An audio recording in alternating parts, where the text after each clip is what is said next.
Olá, eu sou Thaís Coelho, advogada, mediadora de conflitos, apressada e alguém que se esforça muito para perceber a poesia em tudo na vida.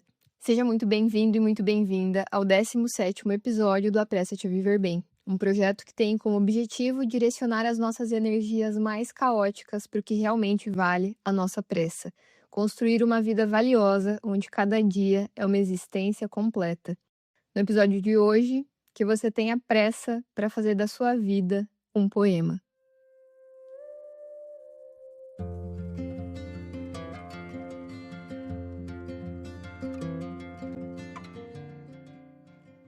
Eu estava caminhando pela Rua do Bom Jesus, que é considerada a terceira rua mais bonita do mundo.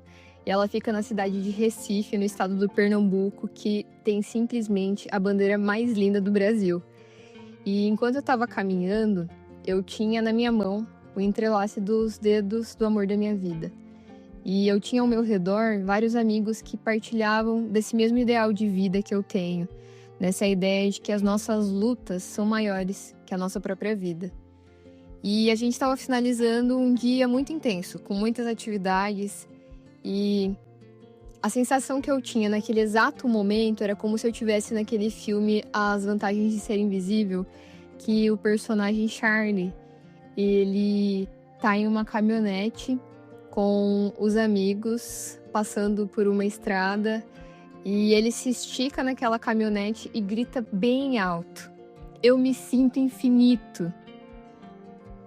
E eu acho isso tão profundo de se sentir. E desde que eu assisti esse filme, eu me pego em vários momentos de vida que eu falo, cara, eu tô me sentindo infinito. E infinito por quê? Infinito porque é algo que não tem fim. E quando eu digo que eu me sinto infinito, é como se eu declarasse em alta voz que o sentimento que tá ali, latente dentro de mim, ele é tão grande que inaugura a eternidade. E nós caminhávamos ali pela rua de Recife com o objetivo de encontrar um barzinho perfeito para que a gente pudesse finalizar aquele nosso dia. E a gente conseguiu encontrar um lugar bem aconchegante, cheio de árvores e tinha música ao vivo. E era perfeito, era realmente o que a gente estava procurando. A gente sentou ali em algumas mesas que ficavam embaixo dessas árvores lá na rua, naquela rua tão mágica que tem em Recife. Ali naquela sinfonia de fazer os seus pedidos, nesse ritual que todo mundo faz quando chega em um bar, veio aquele barulho, aquele múltiplos sentidos que me atiçavam de cheiros, barulhos, de percepções visuais e tantas coisas que eu nunca tinha visto. E eu sentia que os meus sentidos estavam muito aflorados. E depois que a gente fez os pedidos, a cerveja chegou, a gente fez o nosso brinde com a nossa cervejinha e eu fiquei ali, com os meus sentidos à flor da pele, e por alguns minutos eu fiquei em silêncio, vendo todo mundo que estava ali na mesa conversar. E eu fiquei admirando a poesia que estava naquela cena. Eu ali com meu copo na mão, sentindo os ventos da rua de Recife.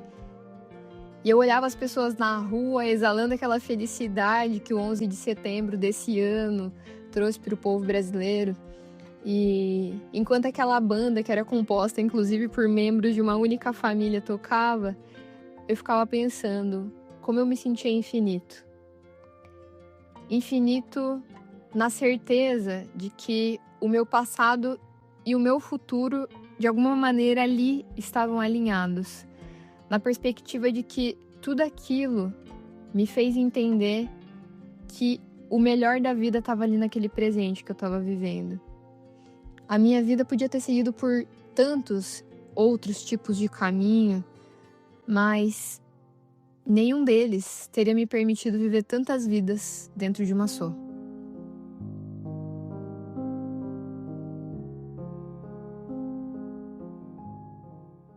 E eu tenho uma crença pessoal de acreditar que Deus mora em muitas coisas, mas eu penso que, sobretudo, Ele mora e constrói sua casa nas poesias.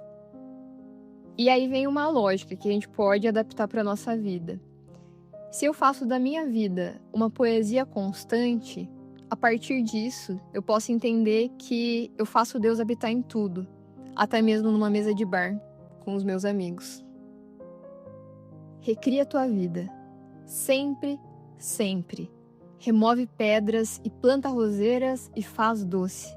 Recomeça. Faz da tua vida mesquinha um poema. Viverás no coração dos jovens e na memória das gerações que hão de vir. Esse é um trecho do poema Aninha em Suas Pedras, de Cora Coralina. E o nome desse episódio nasceu justamente da leitura desse poema, de um dia que eu estava pesquisando algumas coisas sobre Cora Coralina e apareceu esse poema para mim. E eu já estava pensando em escrever um episódio falando sobre fazer da nossa vida um poema, encontrar na nossa vida a leitura dessa poesia para treinar os nossos olhos, para enxergar ela em todos os lugares. E eu pensei então que esse era o tema perfeito, a partir desse poema da Cora. E eu sou muito ligada nesse tipo de coisa, de tentar encontrar significado e sentido em tudo. Eu realmente sou angustiada para encontrar o significado de todas as coisas. E eu tenho uma percepção pessoal de que eu preciso encontrar o sentido nas coisas e que isso é uma bússola na própria tomada de decisão que eu tenho nas minhas coisas. Então, se um convite chega até mim e, de alguma maneira, ele aponta para o sentido da minha vida, para o sentido que eu tenho para aquelas coisas que estão envolvidas naquele contexto, eu sinto que tudo aquilo, de alguma maneira, aponta para o meu sim e faz sentido. Então, nessa ideia de tentar encontrar sentido, significado em todas as coisas, eu demorei muito tempo para decidir qual seria o nome desse podcast. Eu tinha mais ou menos uma ideia do que eu queria criar, qual que era o meu objetivo, o que eu pensava em tirar do papel e trazer para o mundo as ideias que ficavam na minha cabeça, mas eu não conseguia encontrar o nome exato que eu falasse assim, não é exatamente isso que eu quero. E não por acaso, também foi de um dia de leitura que eu extraí o nome do Apressa-te. Foi lendo Sêneca que um dia eu me deparei com a frase apressa-te a viver bem e pensa que cada dia por si só uma vida. E eu enxerguei ali o resumo de tudo que eu queria falar, porque eu tenho essa compreensão de que cada dia é uma existência completa, infinito, porque se eu já não tenho o passado e o futuro também ainda não me alcança, é só o presente que eu tenho e é só o dia de hoje que me basta. Então, o Apressa-te a Viver Bem veio desse contexto. Mas o nome do podcast, ele seria outro.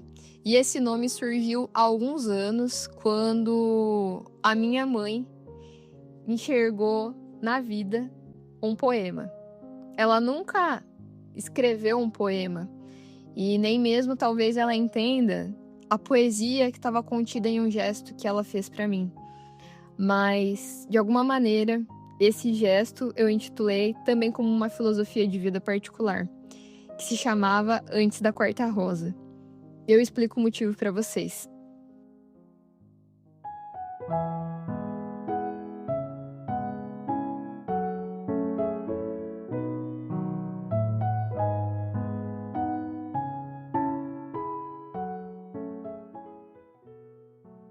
A minha mãe tem uma roseira na casa dela há muitos e muitos anos.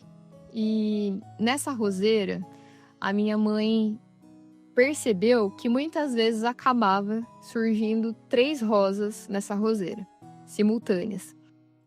A minha mãe sempre teve uma relação muito próxima com a sogra dela e com a mãe dela. E essas minhas 2 avós já faleceram e, de alguma maneira, eu acredito que a minha mãe nessa roseira tenta dar vida para essas vidas que já não estão mais com a gente. Um dia a minha mãe estava observando as roseiras com 3 rosas e me disse: filha, todas as vezes que a roseira tem 3 rosas, eu sinto a presença da avó, a minha avó materna, que era a mãe dela, Dona Nésia, a minha avó paterna, que era a Angelina, e Nossa Senhora, que é uma santa que minha mãe tem muita devoção. Não por acaso, inclusive, ela tem tanta devoção que a minha irmã, como é mais velha e foi um milagre para nossa família, tem o segundo nome de Aparecida, Jéssica Aparecida. E A minha mãe também tem o seu segundo nome de Aparecida, então essa é uma devoção que já vem de algumas gerações da minha família. E minha mãe, então, entendia naquelas rosas essa presença dessas 3 figuras femininas que são tão importantes na vida dela. E desde então, eu passei a ter uma filosofia particular da minha vida que se chama Antes da Quarta Rosa. E por que Antes da Quarta Rosa, se a minha mãe estava falando de 3 rosas? Porque eu persigo as coisas que estão na minha vida, tentando fazer de cada um dos meus dias uma existência completa, antes que uma quarta rosa chegue nessa roseira. Porque são presenças que hoje ocupam um espaço espiritual na vida da minha família. Então, quando eu digo antes da quarta rosa, é na ideia de buscar fazer o máximo que eu posso, entregar tudo o que eu tenho para todas as pessoas que eu amo antes que a quarta rosa chegue. Então, o nome desse podcast seria Antes da Quarta Rosa. Na época, eu cheguei a criar um Instagram, só que eu só tive coragem de apenas eu seguir esse Instagram, eu nunca abri ele. Se vocês pesquisarem, ele existe ainda, mas eu não abri. Eu tenho ele como um diário pessoal, onde eu posto algumas coisas, eventualmente. E enquanto eu estava preparando o roteiro desse episódio, eu até voltei para ver quando foi que eu criei ele. E eu criei em 2022. Então, já faz muitos anos que eu tenho essa filosofia de vida do Antes da Quarta Rosa. Então, de alguma maneira, o nome atual do episódio, que é Apressa-te a Viver Bem, também vem disso, nessa ideia de perseguir e entregar o máximo que eu tenho antes que essa quarta rosa chegue. Mas o que eu acho mais incrível disso tudo foi perceber o quanto a minha mãe, que é uma pessoa tão simples, que nunca escreveu nada na vida dela, é tão sensível para identificar tudo que existe ao redor dela. De trazer para um símbolo que é óbvio, não é sempre que essa roseira tem 3 rosas, mas todas as vezes que a vida faz com que essa roseira tenha 3 rosas, ela ganha um significado completamente diferente. E eu acredito que fazer da nossa vida um poema é exatamente isso. As coisas não precisam encontrar um sentido lógico, às vezes é só uma constatação empírica, tipo o que minha mãe fez. Mas os sentimentos humanos, como nesse caso o amor e a saudade, eles também precisam de criatividade. E essa criatividade que a gente pode dar para as coisas faz com que a gente encontre conforto de olhar para a vida de uma maneira mais doce. E foi justamente na doçura dos olhos da minha mãe que eu encontrei a poesia que eu precisava para entender de forma definitiva que Antes da Quarta Rosa, por mais que não tenha virado um projeto, vai ser para sempre um projeto pessoal, uma filosofia de vida que eu nunca vou abandonar.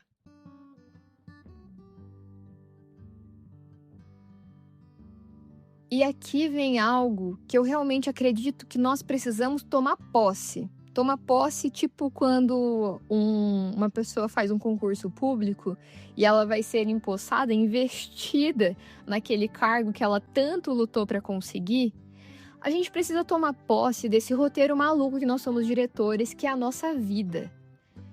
Eu fico assim impressionada, caramba, como que a gente pode ser diretor das nossas vidas? Ainda que a gente não tenha controle do roteiro que vai virar a nossa vida, mas está nas nossas mãos o gênero que vai ditar o tom da nossa obra.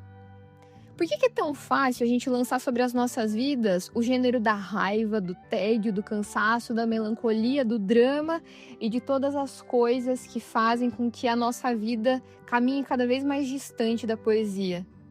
Quando, por exemplo, Paulo Leminski escreveu que o tempo é o espaço entre o sopro e o apagar de vela, ele não vivia em uma realidade que o tempo era outro. O tempo dele tinha 24 horas, assim como o meu, o seu ou de qualquer outra pessoa. Ele também não vivia em uma realidade em que a vela era feita de outro material, senão aquele que nós já conhecemos no mundo que a gente vive. E ele também escreveu tudo que ele escreveu pisando nesse solo paranaense, que eu piso. e via nesse mundo, caminhando pelo Paraná, as mesmas araucárias que eu vejo. Prosseguindo com essa lógica de tentar encontrar nessas pessoas poéticas uma proximidade com a nossa vida. Quando Machado de Assis escreveu Dom Casmurro, ele não inventou uma relação distante de nós, que a gente nunca viveu algo parecido. Afinal, quem é que nunca se perguntou assim, em uma relação, seja ela amorosa, de amizade, familiar, se não teve alguma traição? Quando Nelson Gonçalves escreveu a música Chão de Estrelas, ele não olhava para outro céu, senão esse que está cobrindo agora a minha cabeça e que também cobre a sua cabeça. As mesmas estrelas que o Nelson Gonçalves enxergou para escrever essa música são as estrelas que hoje iluminam o nosso caminho. São inclusive as mesmas estrelas da época de Jesus, quando ele andava sobre a terra. E elas estão aqui, ainda entre nós. E eu explico o porquê disso, inclusive, em um episódio que eu falo sobre a saudade aqui no podcast. E no próprio poema, que deu nome ao episódio, a Cora Coralina, ela não simplesmente olhou para uma pedra e pensou, vou escrever um poema.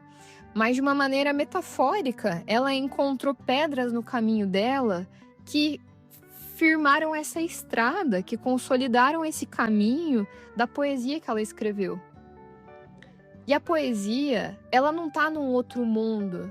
Ainda que ela pareça elitizada, a poesia que eu quero que cada um de vocês tome posse para suas vidas não é de pegar uma caneta e um papel e começar a escrever coisas maravilhosas e acreditar que a gente vai conseguir se comparar a um Machado de Assis.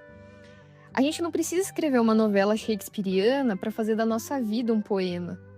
A vida de qualquer pessoa no universo é capaz de servir como matéria-prima para a poesia. Porque a nossa vida já é essa matéria. A gente só precisa aprender a ler. Como quando um dia a gente foi para a escola e a gente olhava para um papel com várias letras e aquilo parecia tudo embaralhado.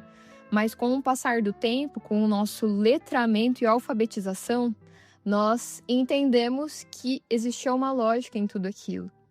Nós precisamos alfabetizar o nosso olhar para encontrar poesia na nossa vida.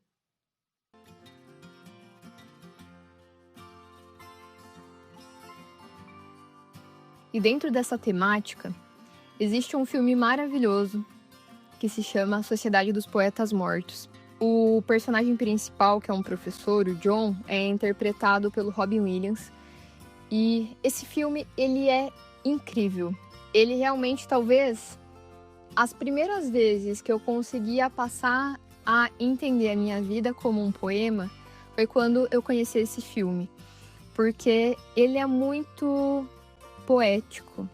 Realmente já está estampado no nome do filme, mas ele nos coloca nesse movimento de perceber a vida através dessa revolução lírica, de emancipar a nossa vida dentro desse espaço de que existe beleza em todas as coisas que a gente vive, até mesmo nessas pedras no caminho que Cora Coralina transformou em poesia.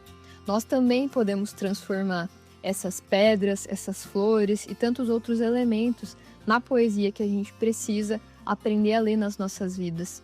E tem uma frase muito marcante desse filme que o professor diz o seguinte: não lemos poesia porque é bonitinha. Lemos e escrevemos poesia porque fazemos parte da raça humana. E a raça humana é cheia de paixão. Medicina, direito, administração, engenharia são atividades nobres, necessárias à vida. Mas a poesia, a beleza, o romance, o amor são as coisas pelas quais vale a pena viver. E eu completaria essa frase do professor dizendo que são as coisas pelas quais vale a pena a gente ter pressa de viver bem.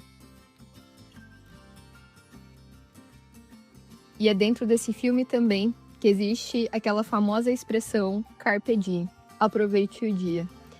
E aqui eu sinto a sincronicidade de todos os elementos desse roteiro.